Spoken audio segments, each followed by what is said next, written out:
And those are the latest headlines. Time now for Our World, and this week there's an uncompromising look at the rise of Buddhist nationalism in Myanmar and the extremist views of one of the movement's leading figures.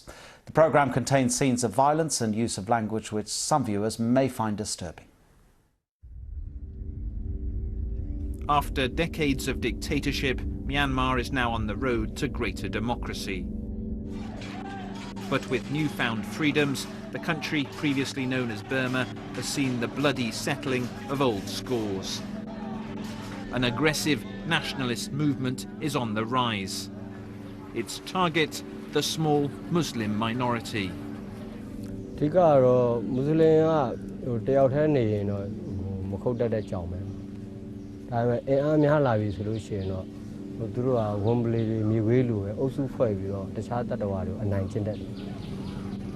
Buddhist mobs, often including monks, have rampaged, leaving many dead and Muslim communities living in fear.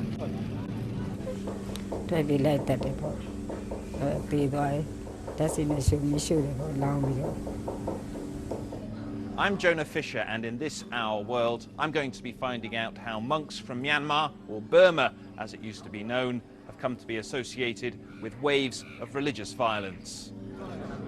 I meet the controversial monk who's been blamed for the rising tension and labelled the Burmese bin Laden. And I speak to the old guard, concerned that hard-won progress is now being put at risk.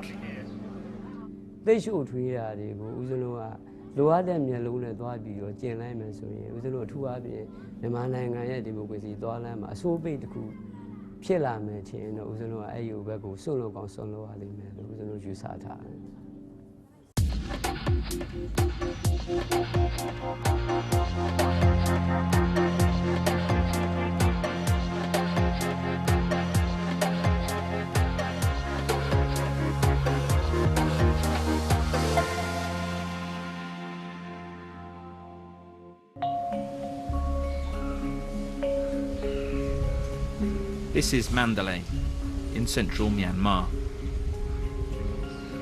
last capital of the Burmese kings.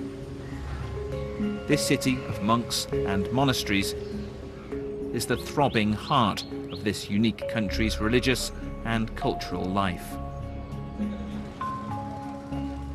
Myanmar is home to about 60 million people. There are small Muslim and Christian populations here, but 90% of the people follow the same ancient religion.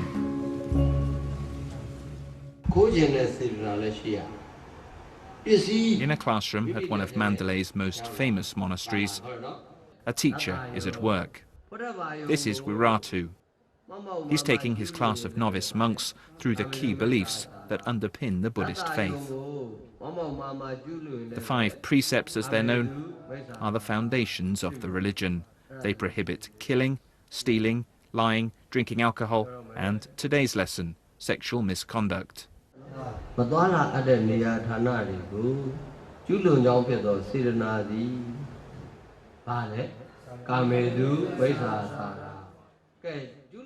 This is a lesson you might see at any Buddhist monastery. But Wiratu is no ordinary monk, because when he's not teaching Buddhist philosophy, he preaches about the dangers of a Muslim takeover. In the last year, Wiratu has become the most controversial Buddhist in this country, quite possibly the world. This one is of Rakhine State. Yes. As we look around the monastery, Wiratu shows me some posters outside his classroom. They show the victims of violent clashes between Buddhists and Muslims. These were the scenes in western Myanmar last year. The rape and murder of a Buddhist woman triggered violence between the Buddhist population and local Muslims, known as Rohingya, who are stateless under Burmese law. As the security forces looked on, and sometimes participated, at least 150 people, most of them Muslim, were killed, and more than 100,000 driven from their homes. Wiratu's posters only show the Buddhist victims of the violence. Horrific pictures. Really shocking. Most of the images are just too gruesome for us to show.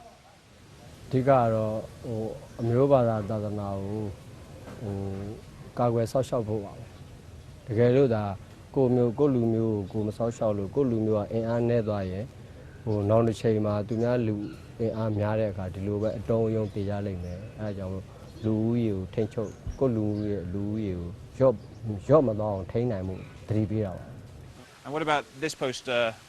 As we talked, young monks came out of the buildings to watch. Whether suspicious or just curious, every time we spoke to Wiratu, we too were being filmed.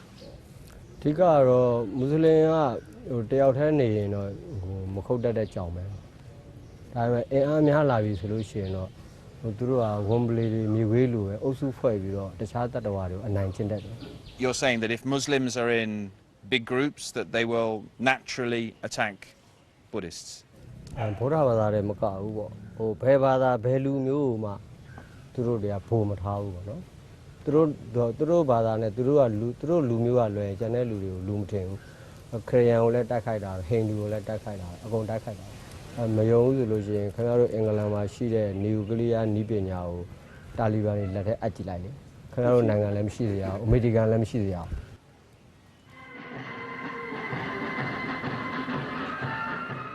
In the last 2 years, Myanmar has changed fast.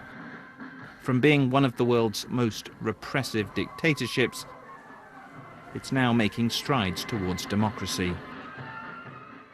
Political prisoners have been released, and the most famous of them all, Aung San Suu Kyi, sits in parliament, with ambitions to become president.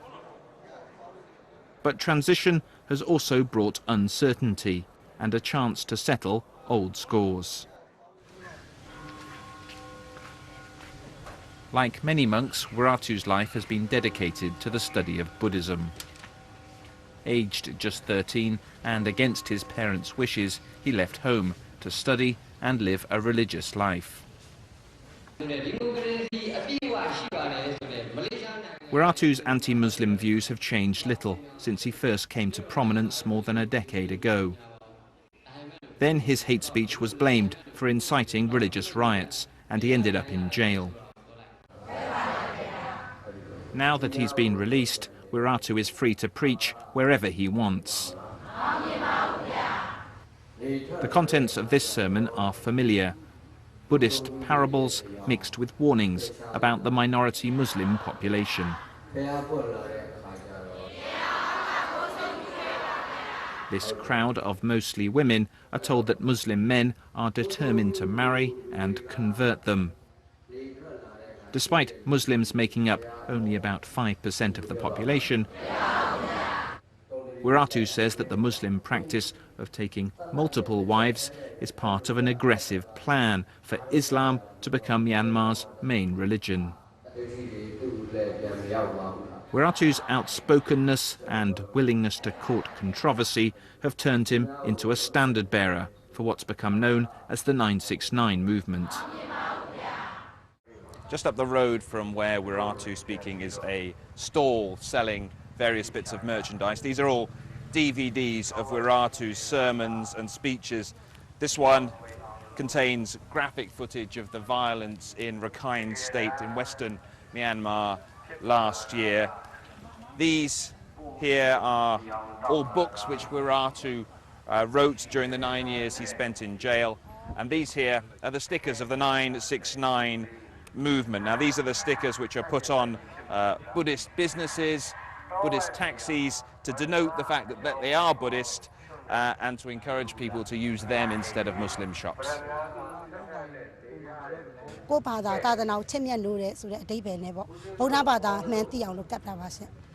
How do you think Muslims feel about your sticker?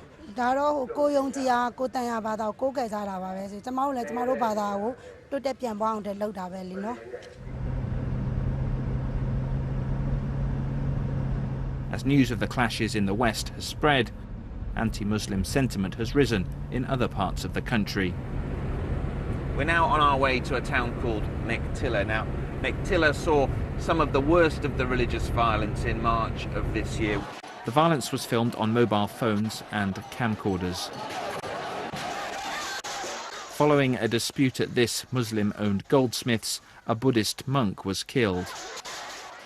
In revenge attacks, at least 40, possibly as many as 80 people, almost all of them Muslim, were killed.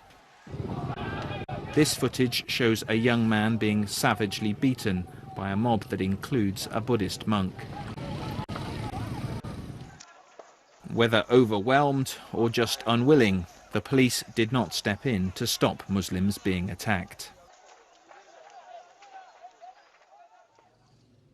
Tet Nang was a 21-year-old Muslim and a promising young footballer with the local team in Mektilla.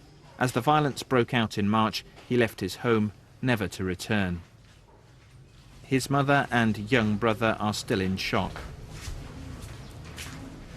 Their house was one of the few Muslim homes in the neighbourhood that was not destroyed in the attacks.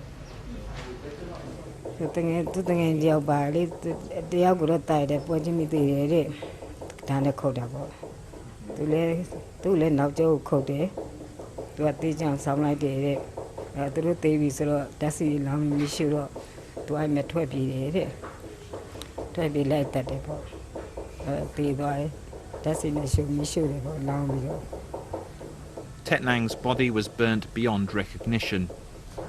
Do you have any idea who did this to him?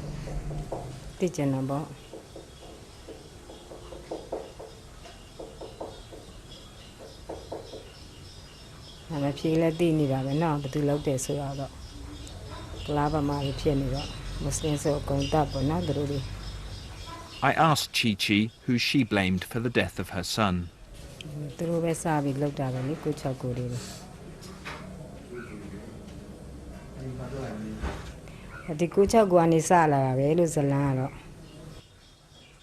As we spoke to Chi Chi, the secret police arrived at her door. Our short interview was over. The police demanded to see our press accreditation and took us away for questioning for several hours.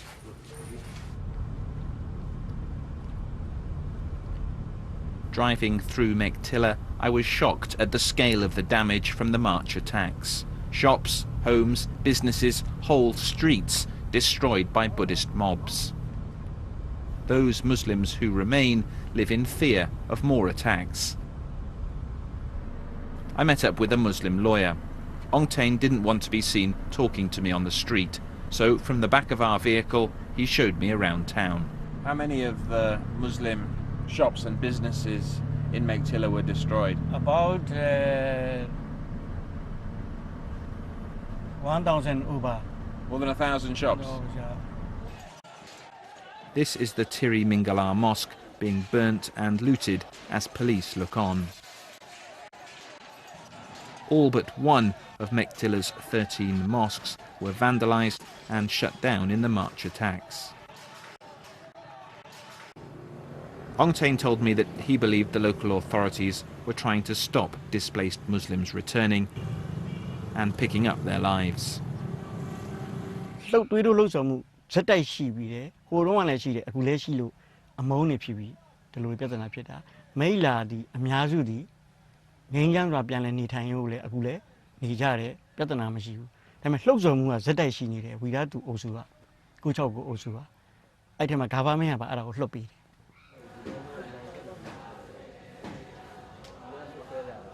Back in Mandalay, I showed Wiratu some of the footage of events in Mektilla.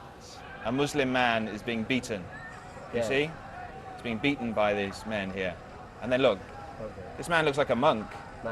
A monk taking part in the beating.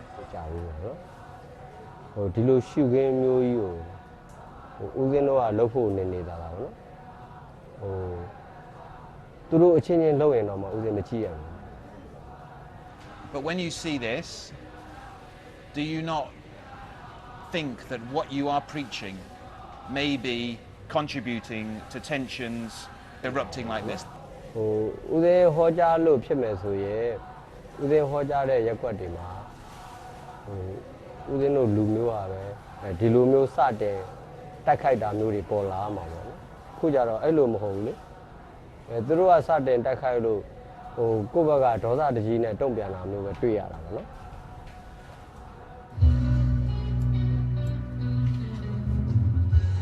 Tucked away in a back room of the monastery is Wiratu's communication centre. The rise of social media has given his views and preachings access to a much wider audience. Here, Wiratu's media team upload his sermons to YouTube and constantly update his Facebook page. It looks high-tech, but the way it works is in fact rather old-fashioned. Wiratu writes his updates by hand and then passes them over for the team to type in.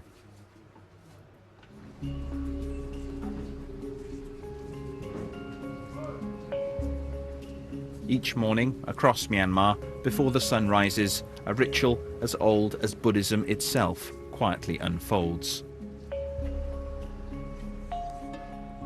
The giving and receiving of alms is a moment of connection between the monks and the people. Sustenance for the monks, and for the people, a chance to gain merit and the hope that they will be rewarded in later life.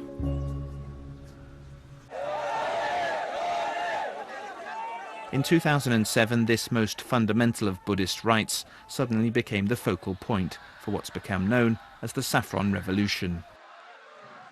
Demonstrations over price rises escalated into broader anti-government protests. For days, monks marched through Myanmar's cities and towns, defiantly refusing the alms offered by the military. The world hailed their brave resistance. Then a brutal crackdown put the regime's thuggish nature once again on show. Kailas Sar was one of the leaders of the Saffron Revolution. He showed me his prison papers, which state that he was sentenced to 39 years in jail. Then, last January, after 6 years of torture and mistreatment, he was released in the same prisoner amnesty that freed Wiratu.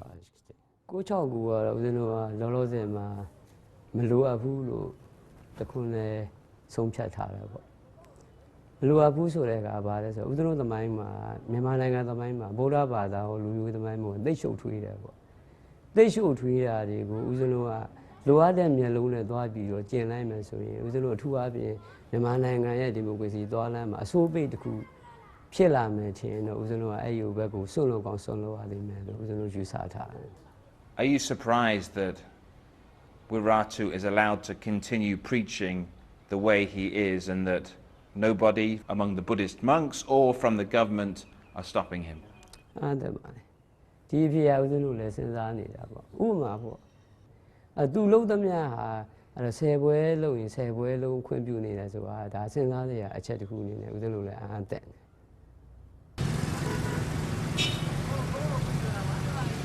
In fact, Myanmar's government not only permits Wiratu to preach, they actively endorse him. In June, President Thein Sein took the unusual step of issuing a press release, supporting Wiratu and the 969 movement and calling him a son of Buddha.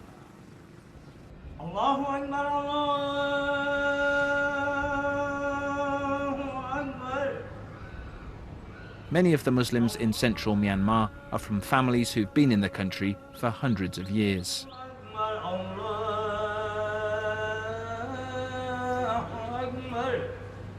They include descendants of traders, sailors and workers brought here during the British colonial period, who intermarried and adopted local traditions. Unlike the Rohingya Muslims in western Myanmar, the people here are considered to be Burmese citizens. But this has not meant equality. After prayers, I talked to Sma Nyi Nyi. His family has lived in Myanmar for generations, and he's a senior member of Mandalay's biggest mosque. In Manly, the physical violence is not started yet, but everybody is worrying. We worry about the trouble would took place at any time. So you can say that we are tortured mentally since the trouble violence broke out at Rakhine.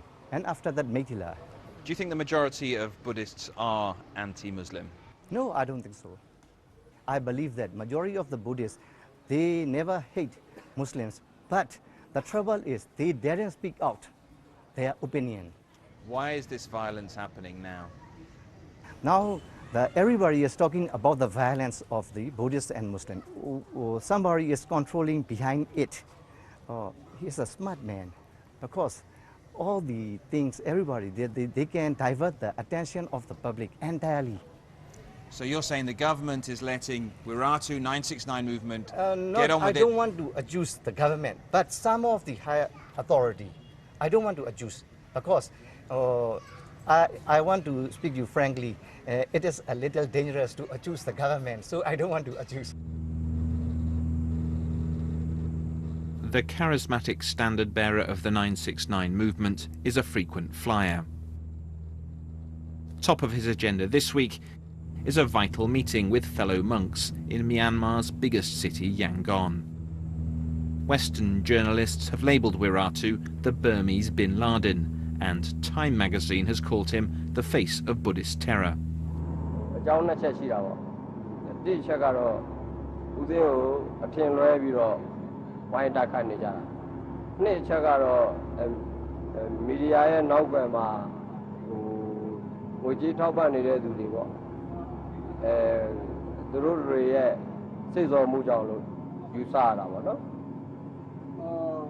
Online media they are deja vu kala paini da bo no kala chokai Muslim ni chokai na da ro deja da bo yaudan ni ma le tortor mya mya twai la yare bo no yaudan media they taw twai la yare da jaw mo lo di anaw ka ba u sin ko athin lwe ni da ha di Muslim media they lwan mo mu jaw lo u sin yu sa da. More than 1,000 monks have come to this meeting from across the country. There's little doubt who's the star of the show, or that he enjoys the attention.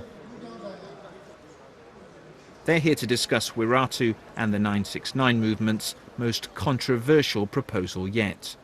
A new law aimed at preventing Muslim men marrying Buddhist women. It's been widely criticised as both sexist and racist.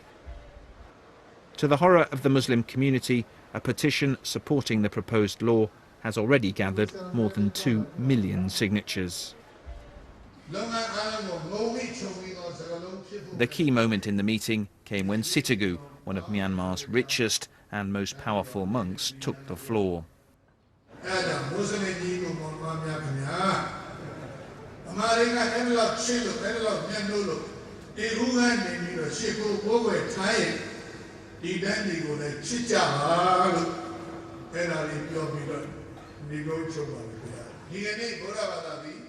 Through carefully considered parables, it was clear that this most respected of monks shared many of Wiratu's views. Buddhism is not organised on democratic principles, and most of those present were not asked their opinion. Shortly after the meeting closed, a panel of senior monks announced that the marriage law would be recommended to Myanmar's parliament. Wiratu had got the backing he wanted.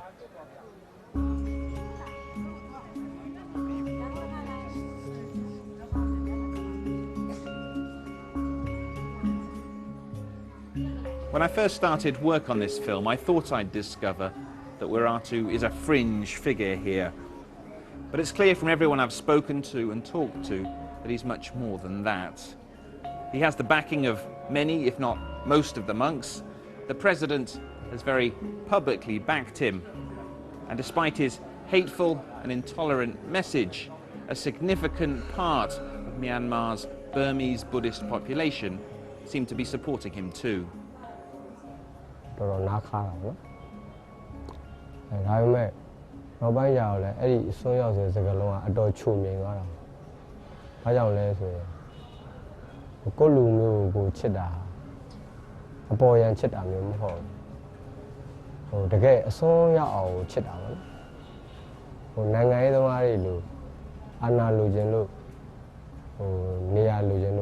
ချစ်ပြတာမျိုးမဟုတ်ဘူးတကယ်ကိုအတွင်းရချစ်ပြတာဖြစ်တဲ့အတွက်ကြောင့်အစိုးရလို့ပြောရင်လည်းကျေနပ်ပါတယ်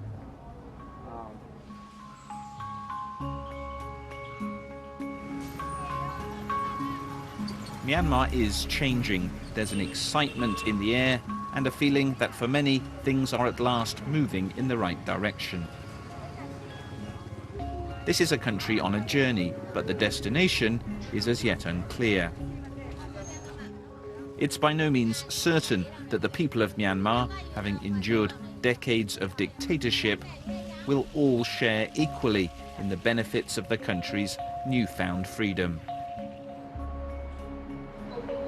How Myanmar treats its minorities could well be the defining question of this new and more democratic era.